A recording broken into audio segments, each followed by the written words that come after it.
साथियों नमस्कार। एक बार आप सभी का पुनः स्वागत है आपके इस चैनल देसी लल्लन टॉप यूट्यूब चैनल पर। साथियों नई जानकारी नई अपडेट के साथ हाजिर हूं आप लोगों के समक्ष। जानकारी आई है उत्तर प्रदेश के शहर झांसी से, रानी लक्ष्मीबाई के शहर झांसी से आई है। साथियों यहां पर सहारा इंडिया परिवार ने अपनी विभिन्न कंपनियों विभिन्न सिस्टर फर्म्स के माध्यम से 160 एकड़ भूमि 2003 से लेकर 2005 के दरमियान खरीदी थी। साथियों इस बीच झांसी के निवेशकों और एजेंटों के बीच सहारा समूह की यह जमीन बड़ा चर्चा का विषय बनी हुई है। सहारा के निवेशकों का कहना है कि हमारी एक तरफ सहारा इंडिया के द्वारा भुगतान नहीं दिया जा रहा है, परिपक्वता अवधि के बाद चक्कर पे चक्कर कटवाए जा रहे हैं, वहीं दूसरी तरफ सहारा इंडिया चोरी छिपे तरीके से अपनी समूह की संपत्तियों को बेचने की डील कर रहा है। सूत्रों के अनुसार, मिली जानकारी के अनुसार, वहां के एक स्थानीय लोकल अखबार जागरण ने भी इस खबर को छापा है। जागरण में लिखा है कि निवेशक और एजेंटों के बीच इस समय चर्चा का विषय है कि सहारा की जो 16 कंपनियों के माध्यम से 160 एकड़ जो भूमि थी उसकी डील 2 खरीदारों से चल रही है। इसकी डील 300 करोड़ रुपए में होने की संभावना व्यक्त की गई है। हालांकि स्थानीय प्रशासन ने इस प्रकार की जानकारी होने से इनकार किया। कंपनी के भी सूत्रों से मिली जानकारी के अनुसार यही बात निकल के आई कि उनको भी इस मामले पर कोई गहराई से जानकारी नहीं है, लेकिन निवेशकों और एजेंटों में रोष है। शासन से प्रशासन से मिलकर उन्होंने इस जमीन को बेचने पर रोक लगाने की गुजारिश की है। क्या साथियों सुप्रीम कोर्ट के आदेश के बावजूद भी चोरी छिपे तरीके से सहारा समूह बड़ा कांड कर रहा है? एक तरफ सुब्रत राय के द्वारा दावा किया जाता है कि सहारा समूह की एक एक प्रॉपर्टी पर, एक एक कंपनी की चल अचल संपत्ति पर माननीय सुप्रीम कोर्ट के आदेश के मुताबिक एम्बार्गो लगा हुआ है, प्रतिबंध लगा हुआ है। सहारा समूह यदि किसी भी प्रकार की संपत्ति को बेचता है, हस्तांतरण करता है या किसी को पार्टनरशिप के तौर पर देता है या किसी के शेयर के तौर पर देता है, और जो भी पैसा आएगा वो सहारा से भी अकाउंट में चला जाएगा। ये बार बार सहारा समूह के प्रमुख सुब्रत राय ने इस बात को दोहराया है। लेकिन झांसी की खबर के बीच बार बार कई ऐसी खबरें आई। अभी हरिद्वार में विनय शंकर पांडे जिलाधिकारी जी ने सहारा समूह की 555 बीघा जमीन की बिक्री होने पर रोक लगाई। वहां भी निवेशकों का कहना था कि निवेशकों का भुगतान नहीं किया जा रहा है और ये संपत्ति बेचने की फिराक में सहारा समूह है। तो क्या सहारा प्रमुख की जिस प्रकार से पिछले 10 वर्षों में जितनी भी बातें हैं झूठ हैं, धोखा है, फरेब हैं, क्या ये भी बात एक झूठ है कि माननीय सुप्रीम कोर्ट के आदेश की पालना सहारा इंडिया कर रहा है और इस कारण से अपनी संपत्तियों को नहीं बेचना चाहता है, और बेचता है तो सेबी के खाते में वो पैसा चला जाता है।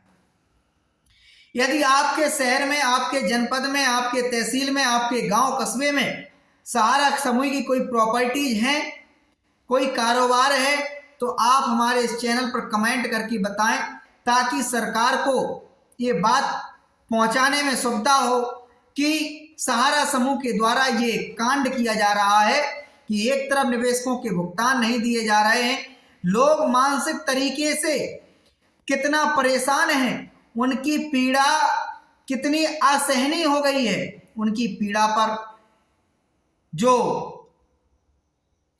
सरकार को राहत देना चाहिए वो भी सरकारी अफसर, सरकारी नेता या सरकारी जो अधिकारी हैं कोई राहत प्रदान करते हुए नजर नहीं आ रहे हैं।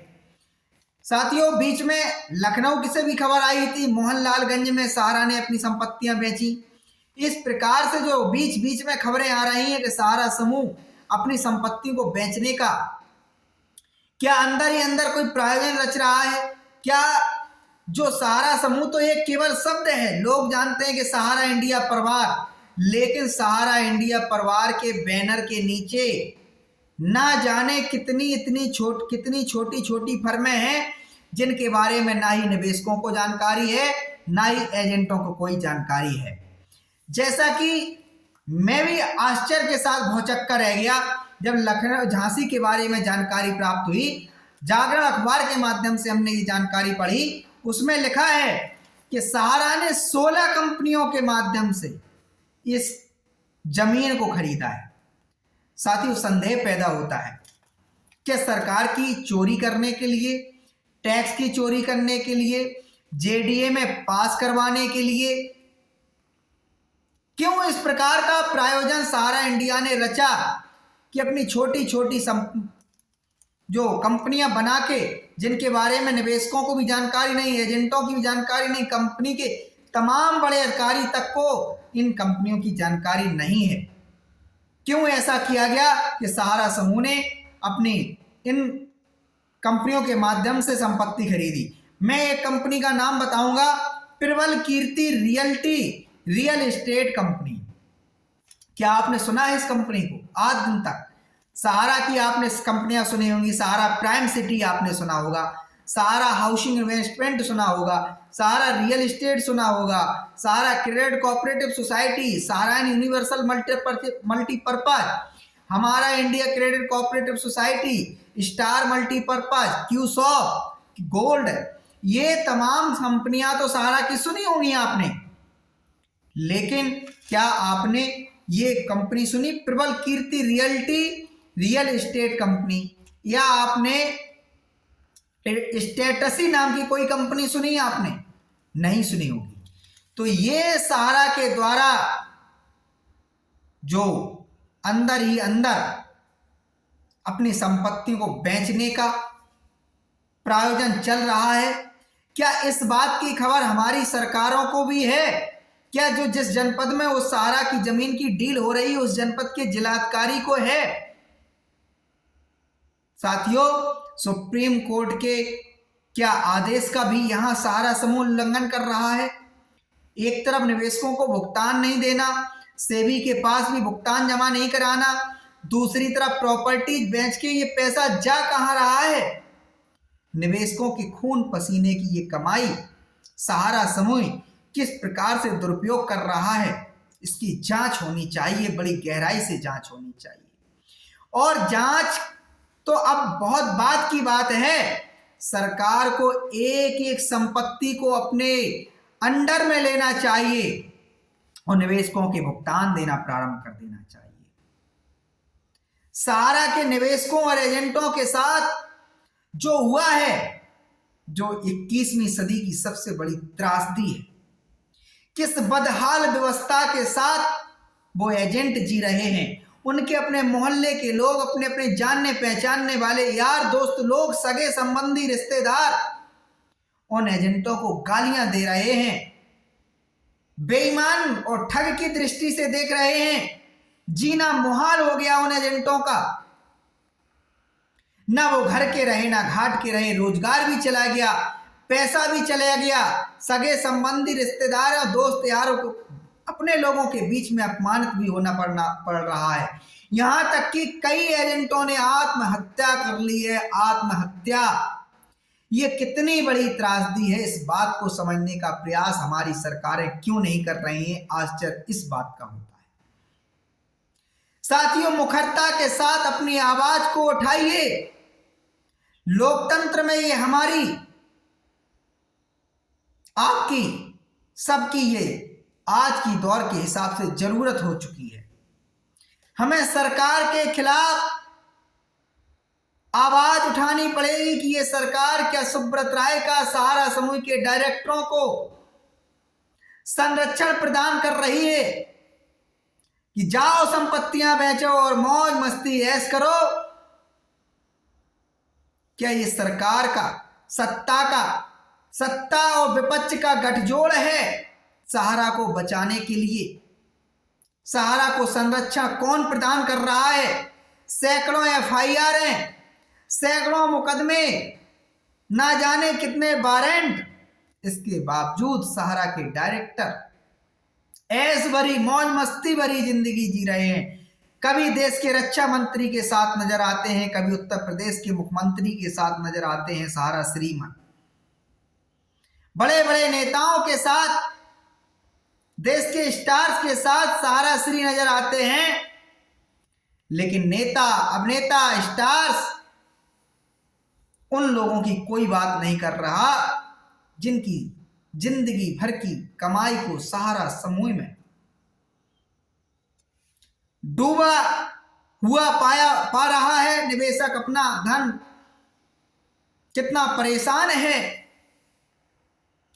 साथियों, मैं आप लोगों से अपील करना चाहूंगा, एक जिम्मेदार व्यक्ति होने के नाते आपसे कहना चाहूंगा कि आपका जो पैसा है उसके लिए सिर्फ सुब्रत राय दोषी नहीं है।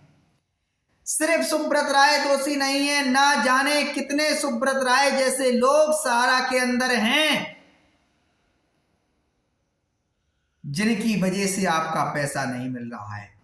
सुब्रत राय, ओपी श्रीवास्तव को तो लोग ऊपर से जानते हैं, बाकी अंदर ही अंदर सैकड़ों डायरेक्टरों के नाम सहारा समूह की संपत्तियां हैं। इस बात पे सरकार की निगरानी क्यों नहीं है, आश्चर्य इस बात का होता है। देश भर में इतने जिलाधिकारी हैं, इतने डीएम, कलेक्टर, एसपी हैं, क्या कानून के द्वारा इनको इतनी प्रदत्त शक्तियां नहीं प्राप्त हुई हैं कि ये निवेशकों के भुगतान दिलाने के लिए कोई ठोस पहल कर सके? साथियों, कानून ने तो शक्ति दी है, लेकिन ये लोग अपने पदों का सदुपयोग नहीं करना चाहते, अपने कर्तव्यों का पालन नहीं करना चाहते। जिस दिन ये अधिकारी, नेता लोग अपनी अपनी जिम्मेदारी को समझकर काम करेंगे, 24 घंटे के अंदर आपके भुगतान की प्रक्रिया प्रारंभ हो जाएगी। साथियों, कानून तो तमाम नए नए सरकार के द्वारा बनाया दिया जाता है, लेकिन उनका अनुपालन कौन कराएगा? इन्हीं अधिकारी और नेताओं की तो जिम्मेदारी है इन कानूनों का अनुपालन कराने की। वर्ष एक्ट 2019 बहुत सशक्त अधिनियम है, बहुत सशक्त कानून है, जो आपका भुगतान 30 दिन के अंदर और अधिकतम 6 महीने के अंदर दिलाने की आपको शक्ति प्रदान करता है। देश के अंदर कोई भी ऐसा जिलाधिकारी नहीं है, कोई भी सक्षम प्राधिकारी नहीं है जिसने अभी तक किसी भी निवेशक का भुगतान इस वर्ष एक्ट के तहत कराया।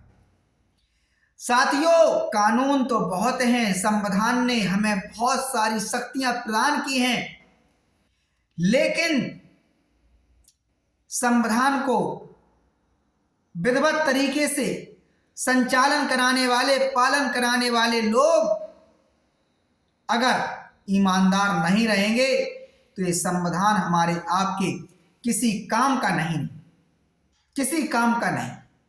इसलिए संविधान की आज चिंता करते हुए, डेमोक्रेसी की चिंता करते हुए, आपको अपने भविष्य को संवारने के लिए, अपनी आने वाली पीढ़ियों की चिंता करते हुए आगे आना पड़ेगा। सरकार से कहिए या तो कुर्सी छोड़ दें, और कुर्सी पर रहना है तो हमारे भुगतान की व्यवस्था करें।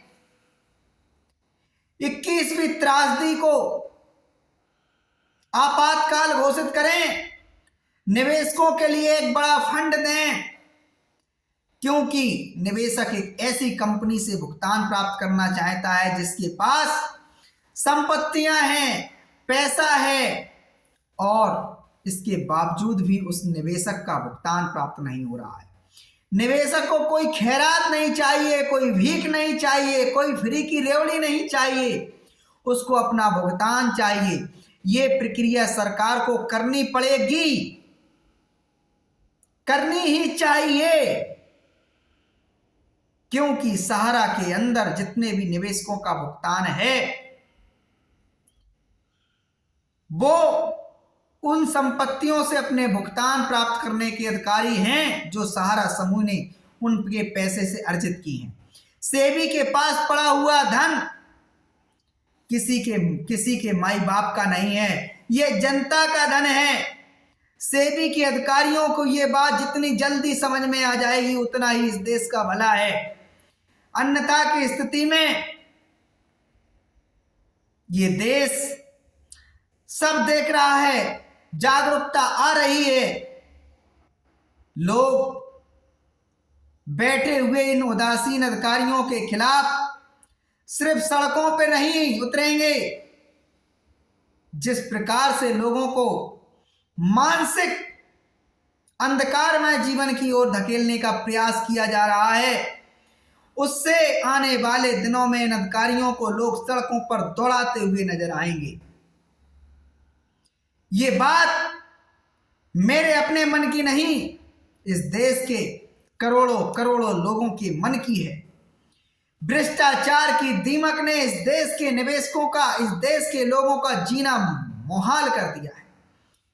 इतनी सारी ईडी, सीबीआई, तमाम सारी एजेंसियां होते हुए भी लोगों के साथ न्याय ना हो पाए, लोगों की सुरक्षा ना हो पाए, तो किस काम की ये एजेंसियां? इस देश की मालिक ये एजेंसियां नहीं, इस देश की मालिक इस देश की जनता है। जनता से बड़ा कोई सीबीआई नहीं, कोई ईडी नहीं, कोई अधिकारी नहीं, कोई नेता नहीं, कोई मंत्री नहीं, कुछ नहीं। जनता ही इस देश की सर्वोसर्वा है। साथियों, बस आप लोगों के जागने भर की देरी है। ये अधिकारी, ये मंत्री, ये नेता आप लोगों के भुगतान के लिए घोषणाएं भी करेंगे और आपका भुगतान दिलाने के लिए प्रक्रिया भी अपनाएंगे। इसलिए अपने अपने घरों पर एक एक बैनर टांग लीजिए, उसमें लिखाइए बर्ड्स एक्ट की पालना हो, हमारा सहारा समूह से या जिन कंपनियों में भुगतान फंसा हुआ और सरकार वापस करे। मतदान तभी करेंगे जब हमारा भुगतान प्राप्त हो जाएगा। सरकार को चेतावनी दीजिए, अपने अपने घरों पर एक एक बैनर, तख्ती टांगिए, जहां भी जाइए लोगों के बीच में जागरूकता दी फैलाइए कि केवल सुब्रत राय आपके भुगतान के लिए जिम्मेदार नहीं, ये नेता, ये मंत्री, ये अधिकारी, ये सरकारें, ये सत्ता के लोग, ये विपक्ष के लोग, ये सभी आपके भुगतान के लिए जिम्मेदार हैं। सहारा कोई एक दो दिन की कंपनी नहीं, 45 साल पुरानी कंपनी है। इन 45 साल में कांग्रेस की भी सरकार आई, बसपा की भी सरकार आई, सपा की भी सरकार आई, भाजपा की भी सरकार आई, आम आदमी पार्टी की आई, एनसीपी की आई, शिवसेना की आई, ममता की आई, लालू की आई, नीतीश की आई।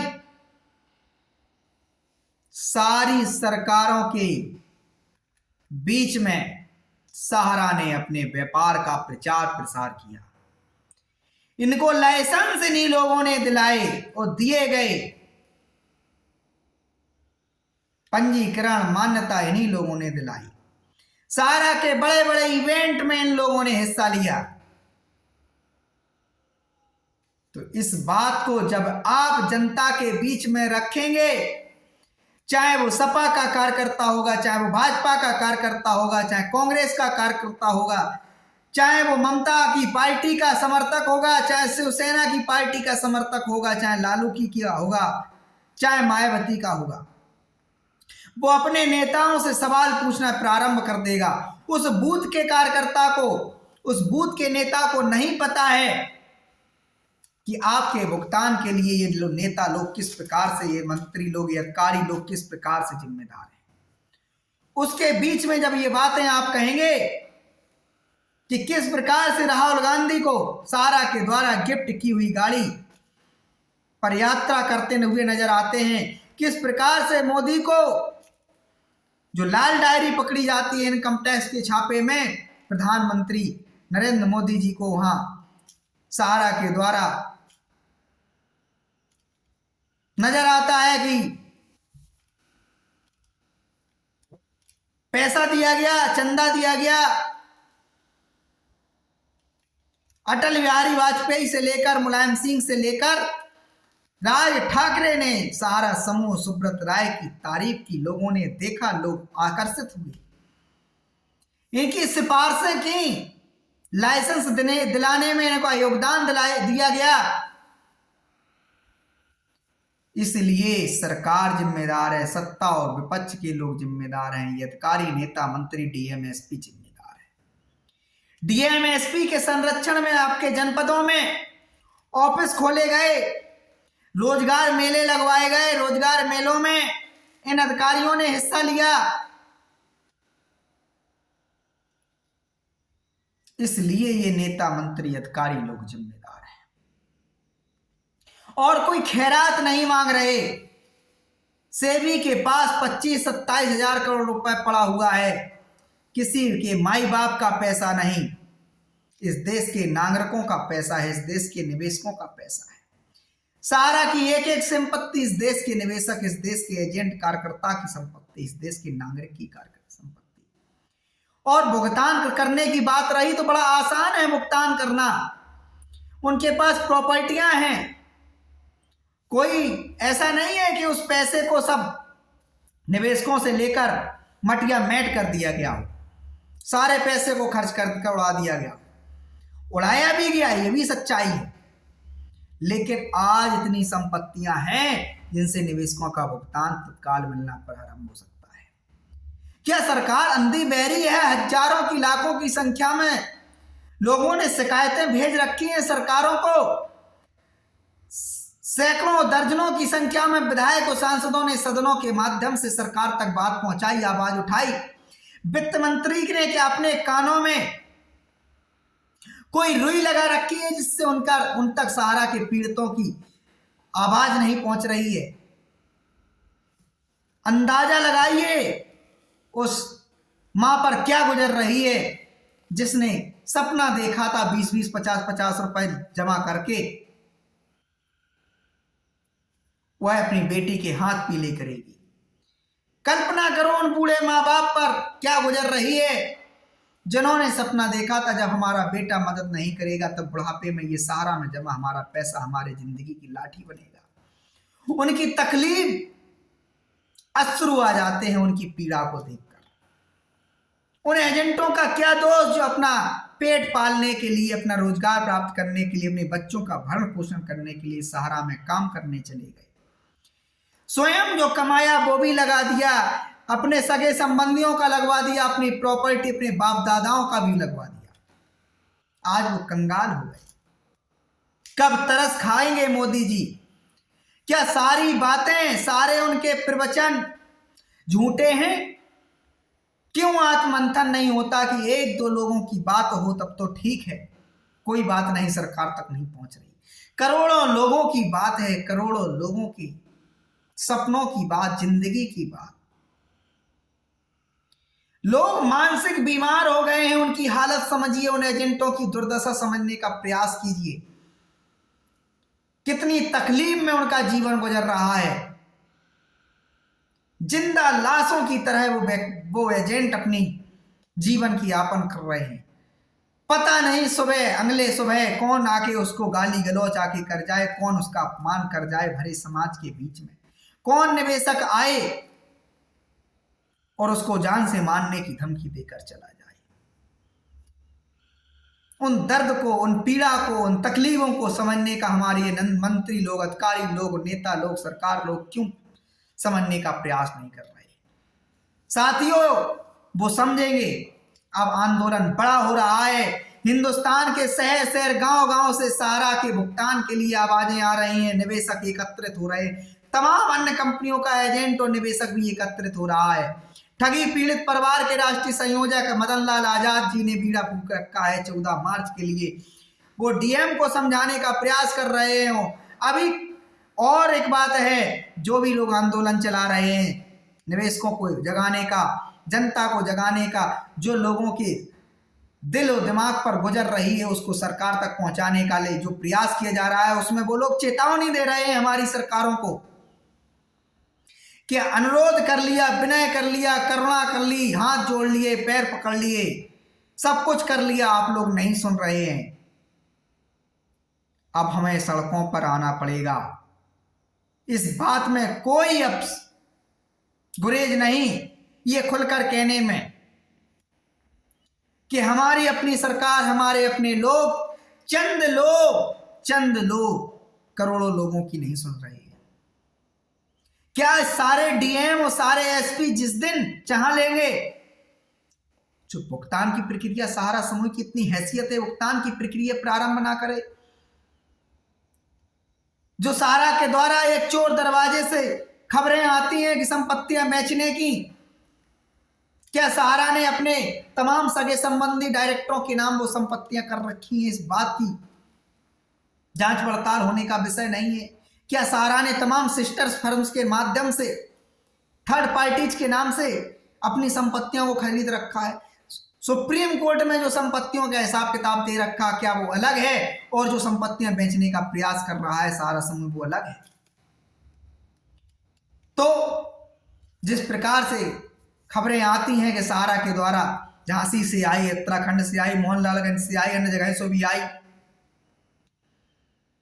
तो इन तमाम जगहों से आने के बाद संदेह पैदा हो गया है। और आप लोगों को बता दूं, यदि आपके शहर, कस्बे, तहसील के अंदर सहारा समूह ने कोई प्रॉपर्टी अर्जित कर रखी है, खरीद रखी है, तो उसकी तत्काल अपने डीएम को जाकर सूचना दीजिए, लिखित में, रिटन में उनसे कहिए कि इन संपत्ति को आप बेचिए और हमारे जनपद के लोगों का भुगतान करवाइए।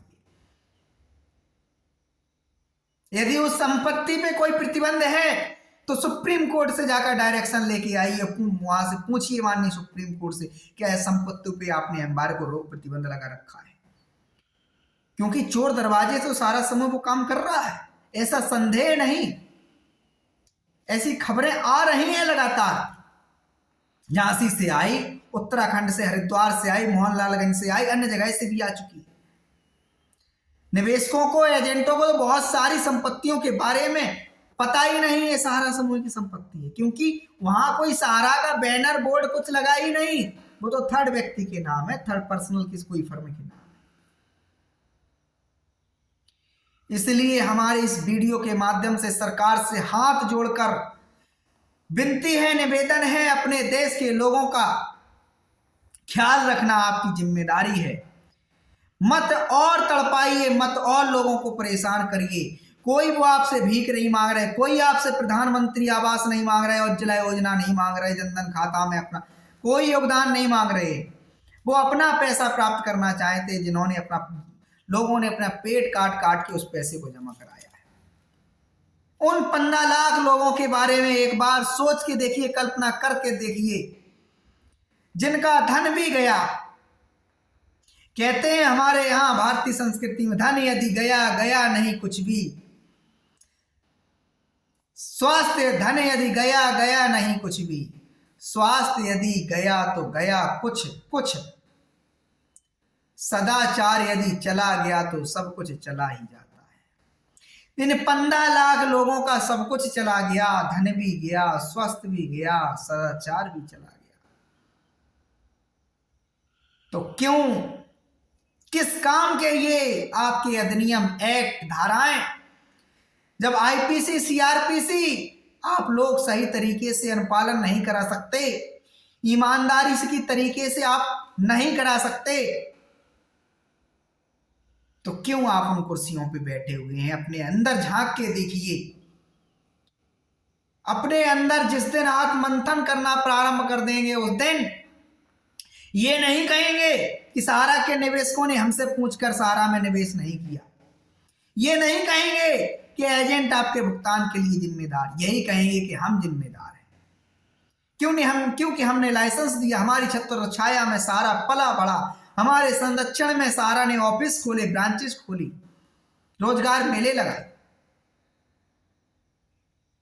इसलिए साथियों, ये बड़ी अपडेट थी कि क्या सहारा समूह कोई थर्ड रास्ते से, चोरी के रास्ते से अपनी संपत्तियां बेच रहा है। अगर संपत्तियां बेच रहा है तो क्या उन संपत्तियों पर प्रतिबंध, एम्बार्गो माननीय सुप्रीम कोर्ट के द्वारा जो कहा जाता है वो लागू नहीं होता है? यदि लागू नहीं होता है तो उस पैसे का उपयोग निवेशकों के भुगतान के लिए क्यों नहीं किया जा रहा? वो पैसा जा कहां रहा है? अब आप लोग जागिए। यदि आपको भी कहीं से भी सहारा समूह की कोई संपत्ति की जानकारी है तो हमारे इस चैनल में, इस वीडियो के कमेंट सेक्शन में कमेंट छोड़िए, जिससे लोग जान सकें कि आपके शहर, तहसील, कस्बे, जनपद के अंदर, प्रदेश के अंदर सहारा समूह की क्या क्या संपत्तियां हैं। तो यही कहेंगे कि एक तरफ एम्बार्गो का बहाना और दूसरी तरफ संपत्तियों का बेचे जाने की खबरें आना निश्चित ही मन को झकझोर देने वाला है। 21वीं सदी में सहारा के जो सुब्रत राय हैं उनको अब यही कहा जाएगा। और लोग कह रहे हैं, सड़कों पर लोग चिल्ला चिल्ला के कह रहे हैं सहारा के सुब्रत राय चोर हैं। क्यों बुढ़ापे में आप खुद को अपमानित, आपको लज्जा नहीं आती? आपके जिंदगी में यश का कोई मौका नहीं रहा। पूरी जिंदगी आपकी यश, सम्मान, मौज मस्ती, बड़े बड़े आलीशान महलों, कोई जिंदगी में शौक ऐसा नहीं रहा जो आप नहीं कर सके। इस बुढ़ापे की उम्र में क्यों अपने आप को, कहते हैं हमारे यहाँ नटवर लाल सबसे बड़ा ठग था, उस नटवर लाल से बड़े भी ठग आप क्यों बनने का प्रयास कर रहे हैं? ठीक है, आपके पास, आपके साथ सीबीआई खड़ी हो सकती है, ईडी खड़ी हो सकती है, एसएफआईओ खड़ा हो सकता है, सेबी खड़ा हो सकता है, सेंट्रल रजिस्ट्रार खड़े से पूरा सिस्टम खड़ा हो सकता है, लेकिन ऊपर वाले जिसे कहते हैं ईश्वर, उसकी लाठी में बहुत बड़ी ताकत होती है। जब उसकी लाठी की पड़ेगी तो यकीन मानिए, यकीन मानिए, बड़े बड़े लोग धराशायी हो गए। बड़े बड़े महाज्ञानी समझने वाला रावण, धरती कांपती थी जिसके चलने से, पूरी धरा पे वो समझता था कि बस हमारा ही साम्राज्य है। लेकिन एक समय आया, उसने अपनी जिंदगी में जितने भी पाप किए थे उसकी सजा उसे मिली। रावण ने तो एक सीता मां को परेशान किया और सत्य की जीत हुई। प्रभु श्री रामचंद्र जी विजयी हुए। लेकिन सुब्रत राय जी, आप समझ लीजिए, आपके भी बहुत सारे गुण दोष रावण के साथ मैच होते हैं, मिलान होता है। रावण के पास भी यश था, आपके पास भी यश था। रावण भी बहुत बलशाली था, आप भी बहुत बलशाली। रावण प्रभावशाली, आप भी प्रभावशाली। उसको भी अहम था, आपको भी अहम। उसके भी बड़े लोग फॉलोअर हुआ करते थे, आपके भी बड़े लोग फॉलोअर हुआ करते थे। वो भी लगातार दमन कर रहा था, आपने भी लगातार अपनी कंपनी के एम्प्लॉइयों का दमन किया, निवेशकों का दमन किया। वो भी लगातार झूठे प्रोपेगेंडे, पता नहीं क्या क्या रचता था, भोले भाले लोगों को सताया करता था। आपके द्वारा भी यही हो रहा है। लेकिन समझ लीजिए,